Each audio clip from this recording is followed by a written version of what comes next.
Welcome to another episode of Philosophy of Chillin. I'm your host, Don't Let the Connect. Again, you see that I'm not by myself. I'm sharing this couch with somebody else, and I'm gonna allow them to introduce themselves. But mind you, as always, we have hosts that come here and share their philosophy as well. So on these topics that we go through, that we discuss, this is their ideology that they are applying to it from their perspective, which is what we're trying to capture the most. So without further ado, can you? Yes. Hey, greetings, everybody. My name is Jay Red. That's my stage name. You can call me Red Jay, either way. But I'm a content creator. I'm multifaceted. I'm a DJ, hip hop recording artist, actor, and I already said content creator. And yeah, I'm just trying to make sure I cover everything. Yeah. But I do a whole bunch of stuff, man. So yeah, thank you for having me. I'm glad to be here. Well, I appreciate you for coming as always, because time is probably the most precious thing that we do have. So the fact that you're sharing it with me, Absolutely, I yeah. appreciate it. Yeah, thanks for reaching out. I'm glad to be here. So like I told you, typically I have questions, notes, a topic that we're going to discuss. But I do want to get Red's view. I want to understand these. I want to pose a series of different questions and just get your perspective and just what would you do? Like a breakdown of each one and truly just see where it goes from there. Okay, cool. All right. So the first one. This is probably the first question that popped in my head. And everything else is probably the other additional ones that was like, okay, I can't just seclude it to one. Like, yeah, we'll just have to go for all of it and see what we go for what we know. Yeah, yeah. Without that, branding. You have been able to expertly, in my opinion, position all of your interests, all of the things that you physically do, passively do, into an interconnected web. Yeah. How? Man, so consistency. Consistency is key. And I've learned that if you have the drive to do it and the passion and consistency can go hand in hand. You can't really lose if you have passion mixed with consistency, because if you love what you're doing and because some people could look at it as a hobby, but I don't look at it necessarily as a hobby, because this is a part of life for me. Like, one of my favorite things to do in my sanctuary is listening to music while I got me a drink in my hand, you know what I'm saying? And I'll vibe out. I do that the same thing with DJing, like, except I'm bringing you into my world and letting you know this is the music I like. So to be able to have a crowd full of people vibing with what I would do on a Friday night by myself anyway, that helps. And then as far as content creating, I have a show called Red's View, youtube.com/RedsView, R3D's View. I'm sure you'll put that on there. But with the podcast that I do, I love covering the culture. I've been a hip hop fan since I've been alive. I'm a late 1988 baby. So I was born, I'm a hip hop baby. Some people who were born in the 70s, the generation before us, they were born into it, but it wasn't as big as it was. Hip hop is at an all-time high now, but I was born into it, so all I know is hip hop. Like, when my mama was born, it wasn't no hip hop. Right. She remembers the time or the decade where there was no hip hop, but we were born into that. So I love covering the culture. I've been a collector of magazines. Like, I used to have a subscription before YouTube subscribers and stuff. I had a subscription to XXL magazine. Yeah. Had that. I still have physical collections of CDs, and when CDs got played out, I started collecting vinyl. So a hobby of mine is going and collecting vinyl. Now, I don't play those vinyl records. I listen to everything on my phone, but it's just the fact of putting something in my hand physically to make me feel like I'm a kid again, the nostalgia. That's what I live for. If you watch my show, I have vinyl in the background because I center around my stuff in my studio to make me feel the hip hop. I still have my CDs stacked up. I got DVDs stacked up. I got everything. And I don't watch them. I don't listen to them. Like I said, everything we use with our phones now. But my passion is still there to surround me around that. It's like my shrine. You know what I'm saying? So being able to do that mixed with entertainment because it all falls into place. I love acting and performing.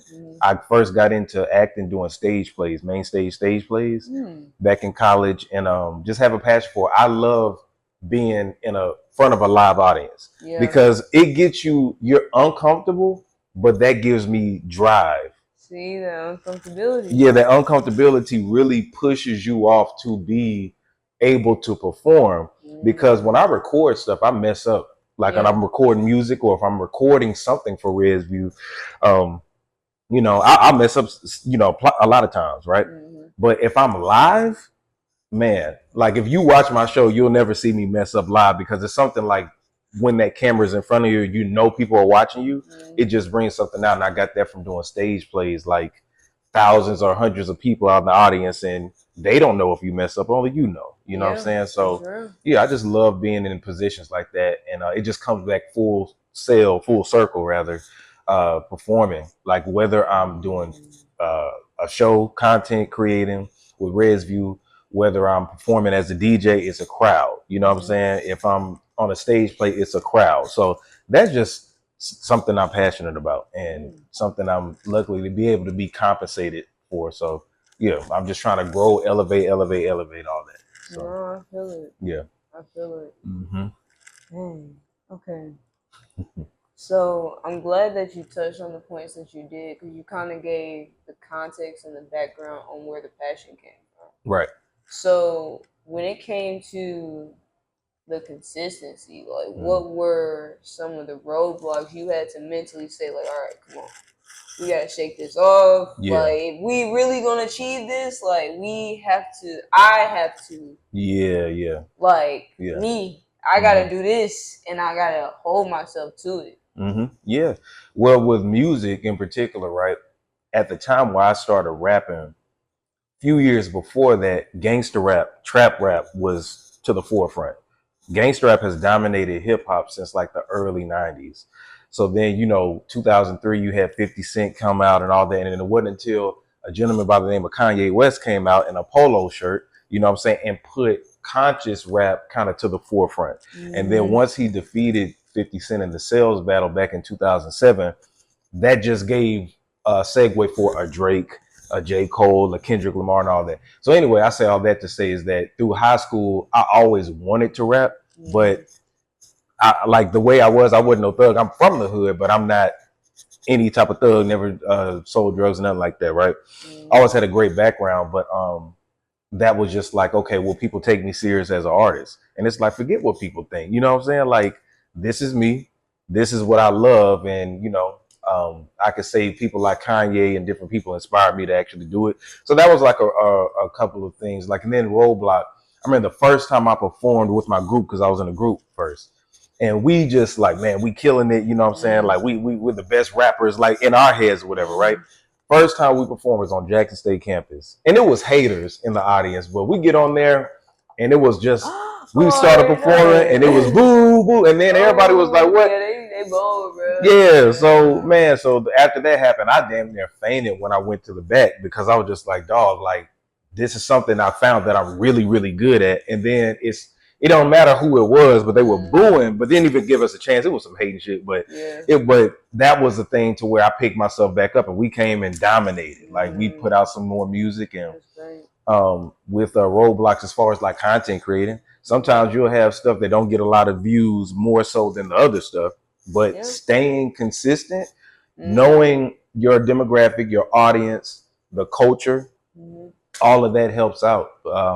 And like you're gonna mess up, you know what I'm saying? But with those roadblocks, I just say, okay, the biggest, I don't know if you're a Dragon Ball Z fan or not, right? But yes, okay. I am an anime fan. Do I particularly know Dragon Ball Z very well? No. Well, this is the thing. A character, those Saiyans, you know, they got the Super Saiyans and stuff. Every time they would battle and get their asses beat, they would come back stronger. Yeah. So that's me. If I get defeated doing something or mentally, I'm my own worst enemy. You know what I'm saying? I'll beat myself up before anybody can say anything about it. Because trust me, if you pointed something out about me, I've already beat myself up about that. You know what I'm saying? Nobody can beat me besides me. I'm my own worst critic. You know what I'm saying? So I come back stronger. Like if it's anything, if something is not as successful as I planned for it to be, oh, you better believe I'm getting back in the lab, cooking up something and coming back way stronger. Gotta try again. Yeah, try again. So yeah, just staying. Yeah, it's gonna be roadblocks, but I get past those. Like, yeah, that's smooth. Yeah. Okay, so kind of going back to the uncomfortability. Yeah. Now, I've seen some of your content. Mm-hmm. You can piss off a lot of people in the right market. Yeah. Some your people be like, okay, no, I understand this man. Like he's smooth. Yeah. He's chilling. Mm-hmm. 2 steps down the street in the other market.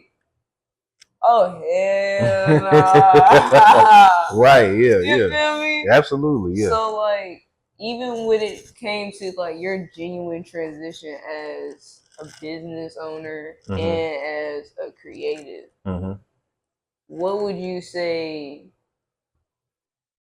helped you get through or address the uncomfortability you may or may not have felt when it came to like being yourself and like, look, this is what I gotta say.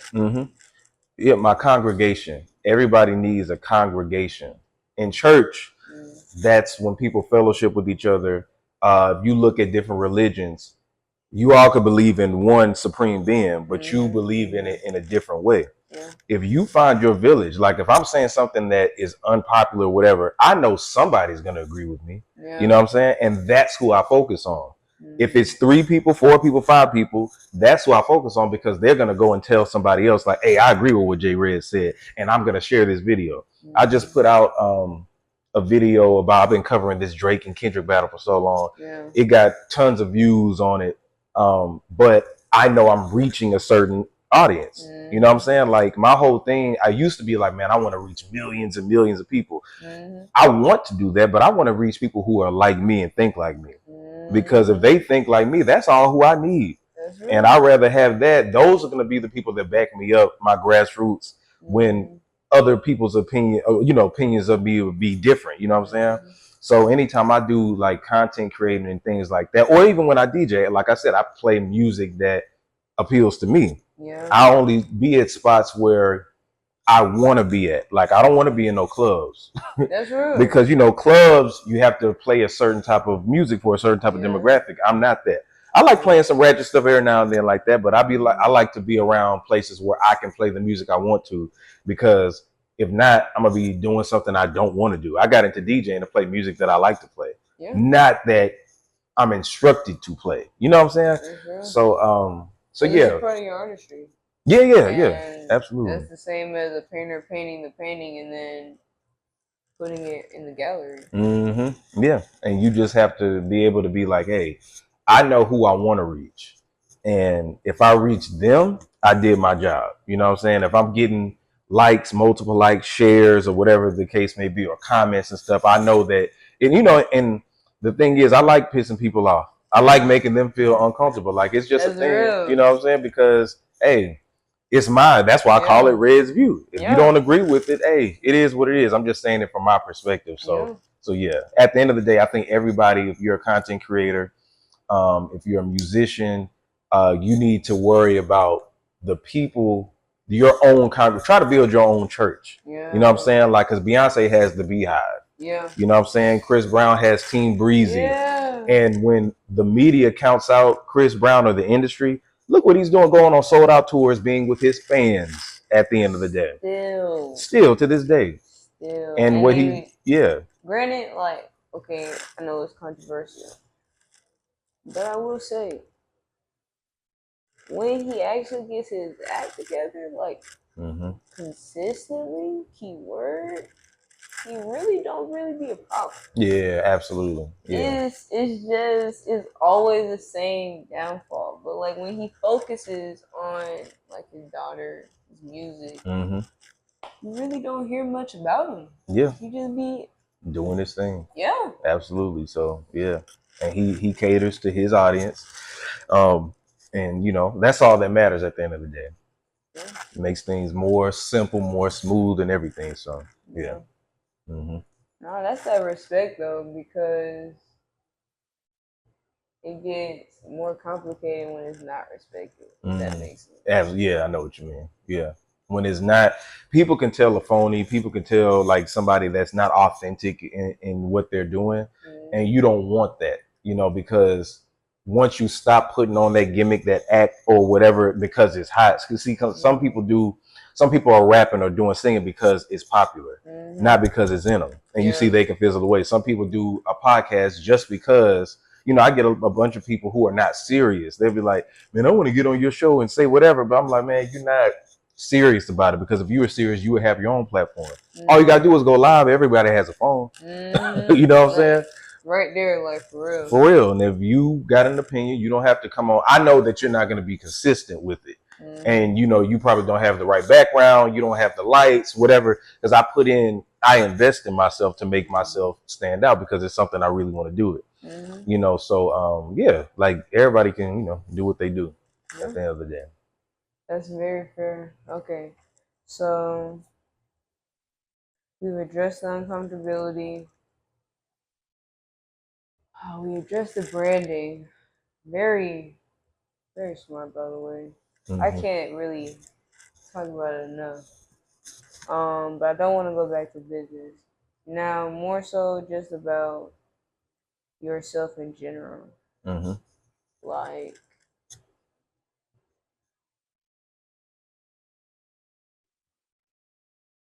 when you imagine growing up, then you imagine where you are now, and when you were hitting growth points, what was it like coming into actualization of like, oh shoot, I'm here, like, yeah, oh shoot, yeah. Yeah, it was. I mean, if you were to tell me like years ago when I was younger, like where I would be or what I become, I would have been like, really? It sounds fun, but I didn't think that I would do something like that. However, I always knew I wanted to be in front of the camera because I would have an imagination. You know what I'm saying? Like I would make up my own characters, play fight with my brothers, thinking of my own comic book or like what something would be like if we were the Ninja Turtles. Because I grew up, it was three of us. I had four brothers, but it's four of us all together, but it was three of us that grew up together. So I was always having an imagination. And when I would see music videos and stuff like that, it would still register to me even if I wasn't watching them. And to this day, when I write, I'm a great person that has a vision for it. That's why I get adrenaline pumping to me when I'm working on something new, like a new project or a new idea. I just finished writing a short film movie script. And just being able to perform it out, you just like, man. So after you do it, you look back and just like, man, I really did that. To this day, even though I've been doing it for years, whatever I do is gratifying to know that somebody liked it or somebody rocked with anything that I do. But yeah, like when I was going through growth spurts and stuff like that, I was just like, man, like I'm here. Like after everything that I've been through and all the stuff that I've dealt with, or who I was around and different things like that, I could have went one way or this way or whatever. So, at the end of the day, I wouldn't change anything. I mean, I would change some, because some people, I wouldn't change nothing. I'm like, yeah, of course. I know way more now than I knew back then. I would have tapped myself and be like, hey, go in this direction. But I think I did pretty good, at the end of the day. That's real. Yeah. Dang. That's wild to have to sit there and like talk yourself through it. And just like, okay, look, I know we ain't think we was gonna be here, but this is how we gonna get through it. Like this is how we gonna walk, this is how we gonna talk. Yeah. Like we committed.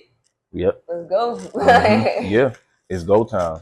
Yeah. Oh, okay. So I got one more question, and then we'll get to the end, towards the end of the episode. And essentially, for that portion, what I like to do is allow the co-host to ask me a question or something that you would like to ask me, whatever. It doesn't matter if it pertains to this topic or not. The floor is yours. Okay.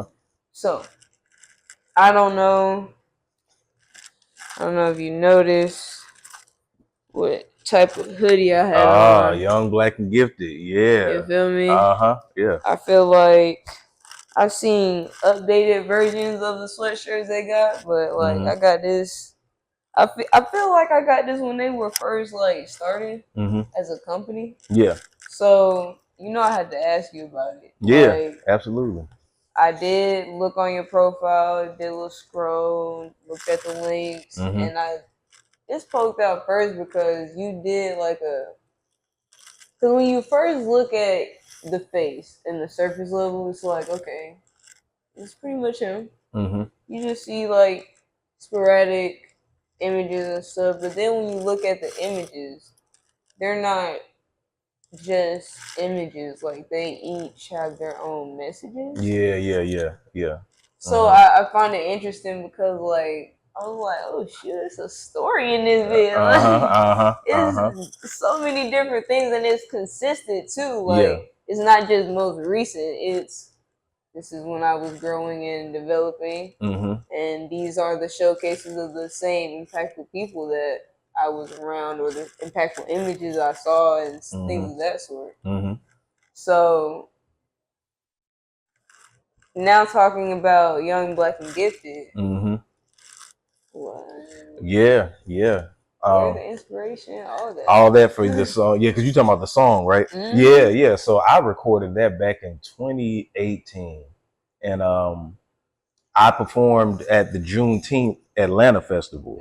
I was supposed to perform this year, but booking was very. That's another story.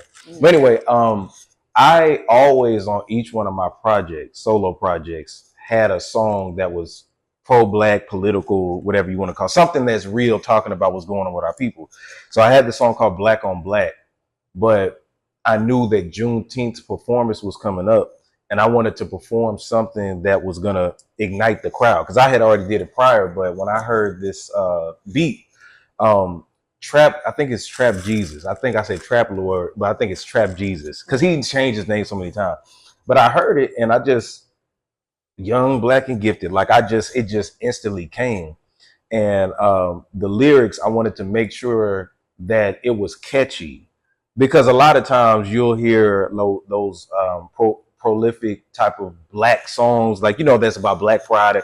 When you hear that, you think more so of like beats that are not going to be played on the radio, beats that are not going to be played in the club and stuff like that. So this was like one of those trap beats. So I said, man, like this is perfect. I can make something catchy and then mix some stuff in there. That's why I say my skin's rich like Mansa Musa. My black queens are beautiful. All that stuff. So yeah, that all just came together, and I was able to perform that a couple of years at the Juneteenth festival, and it lit the crowd up every time. That's why shout out to Bob Johnson, the founder of the Juneteenth Atlanta Festival. Loves when I come perform that. Like one time I was performing it, and he had the DJ stop the record, and I thought something had messed up. But he said, "No, Jay, like you gotta. This is important. This is Bob's favorite song. You gotta perform that again." So I performed it again. I knew the impact of it, and developed a fan base from that song and everything else. So yeah, I love my people. I love being black, of course, and I want other black people to feel the same way. Because we're the foundation of this country. It wouldn't be in America if it weren't for us. They teach us that we were just slaves that came over here. That's not even really possible with the technology they had back then. Some of us were, but it was a lot of us that was already here. We're indigenous people to this land. So it's important that we stand on our Black American lineage and history and stuff like that. So yeah, with that song, I feel like it's a symbol of that. And it's something you can play everywhere. You know what I'm saying? Like, it's not just an album cut. This is a song that can be played on the radio, played in the club, play anywhere, party and stuff like that. So yeah, that's where it all came from. Wow. So many points that could be further discussed. Yeah, a lot. A whole lot. That would be a whole episode by itself. Yeah. Like, so much more. You already know. Oh, you already know. But with that being said, if you ever want to come back again, just let me know. Okay. Cause we got time to unpack. Apparently, you feel me? Yeah, And we yeah. still living. We still breathing. We in the same city, so you know. Yeah, absolutely. But wow, like I want to, but I was like, Yeah. I get what you're saying. Yeah. But with that being said, we're gonna head to the last little portion of the episode. The floor is yours. Yeah. Well, I'm gonna shout out my information before I ask you a question, but make sure that you subscribe to youtube.com/RedsView, youtube.com, and then remember spell the E with the 3, Reds View. Make sure you follow me on social media at JAYR3D. Get those streams up for me, y'all. Go to Apple Music, wherever you stream your music, and type in J Red. I got an EP out called Rewind right now. Another EP called Red Velvet. Rewind is basically called Rewind because the beats are sampling the 90s. So some of your favorite 90s songs I had redid, not remade them, but made my own songs to those samples. So go check those out.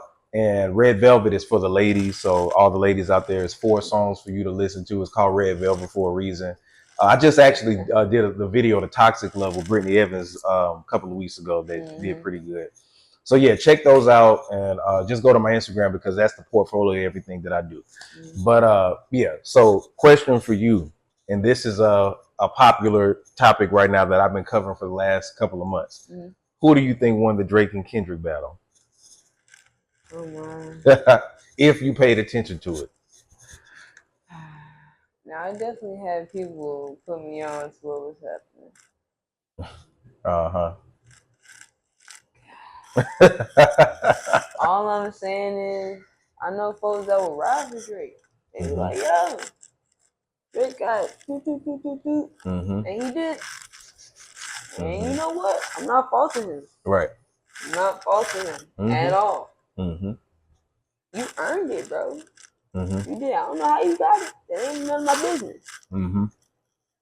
But what I can say, as an artist, that people tell me I got a good ear.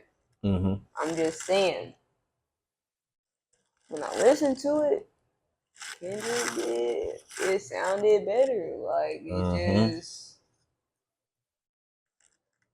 and it was more like it was a list. Yes. Like it wasn't just like no drop. No, it was there.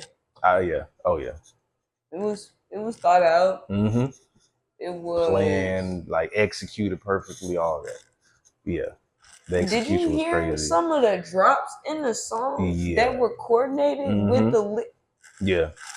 Incredible. Incredible. I listened to I said, oh my. He stayed in the studio and listened to it back just to place the audio exactly where it needed to be. He treated it like he was making an album. That's how hard it went. That's how hard it went. Yeah. I said, you hear the backup vocals? They're not even saying the same words right now. Like the main chorus is on the main verse is on this side, and then the backup vocals they saying they whole separate statement on beat with the. Yeah. I'm not saying Drake is not good. Yeah, not saying that at all. Just saying. Yeah. If I were to play a song like that, those songs make sense. Absolutely. Yeah. I couldn't agree with you more. I just wanted to do it because it's that hot topic right now, so I had to get your thoughts on it. So yeah. No, I appreciate the question, but yeah, no, that's definitely what I got to say. Cause yeah. Oh yeah. Oh yeah. I already know. Yeah. That's all I'm saying. So with everything we've been saying thus far, we really just been chilling this entire time. But y'all really do gotta go. So if y'all want to listen to more, y'all can come back for another episode. But for now, I'm done like the neck. J Red. We out of here. Peace.